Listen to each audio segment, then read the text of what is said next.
Hello friends, in this video, we'll look at the biblical book of Job from the Old Testament from chapter 4 verses 7 through 11. In my last video on Job, I explained from Job chapter 4 verses 1 through 6 about Job's character being under scrutiny and the unsolicited, misguided advice of his friends. Now we look at Job chapter 4 verses 7 through 11. Let me read out from the passage.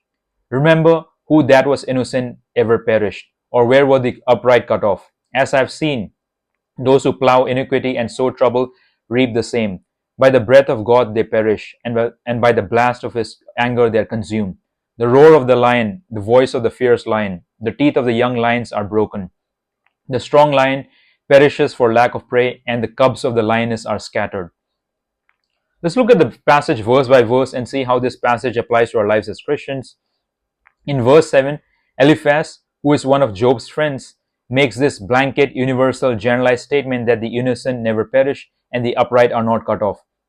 Eliphaz is operating under this retribution theology in mind, which basically says that if someone does something good, they'll get good in return, and if they do something bad, they'll get bad in return. There is some truth to this view if you keep the sowing and reaping principle from the Bible in mind. But even then, unfortunately, this way of viewing everything as cause and effect is very simplistic and doesn't capture the complex nature of reality and can lead to distorted views of God and people. In verse 8, Eliphaz continues with this retribution theology line of thinking.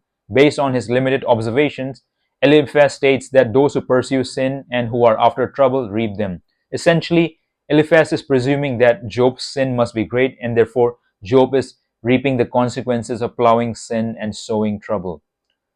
From verses 9 through 11, Eliphaz uses some metaphors. He basically says that by God's breath, by the blast of his anger, which is to say that by God's judgment, even the strongest and the most powerful creatures, such as a lion, are destroyed along with the lion's family. The lion's roar, the voice of a ferocious lion, the teeth of the young lions are broken and destroyed. No matter how strong the lion is, if there is no food, no prey, the lion perishes and its cubs are scattered. Eliphaz is indirectly comparing Job to a lion who once was really strong and powerful, but has been brought low by God's anger and judgment. And Job's family, especially his children, died because of Job's sin. So from Job chapter 4 verses 7 through 11, there are at least 2 points of application for us in the Christian life.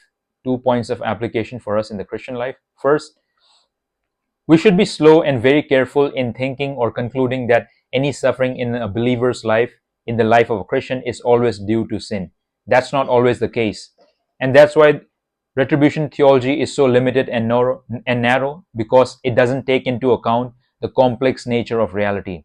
While it is true that there is the principle of sowing and reaping, and retribution theology trades on that principle, it is not always the case that the suffering of a Christian is due to personal sinfulness or wickedness.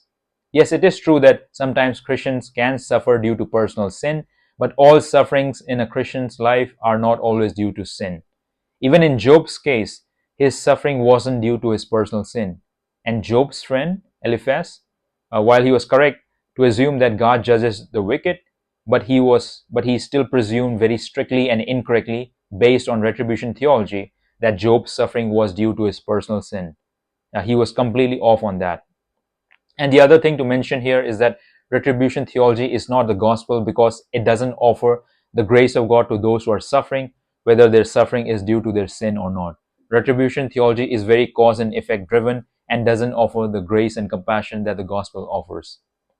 Second point of application, God can bring about suffering in the life of a believer in order to test the believer so that his or her faith is refined and strengthened. We should not be quick to presume that we always know why a believer is suffering. And God must be definitely punishing the believer. But that's not always the case.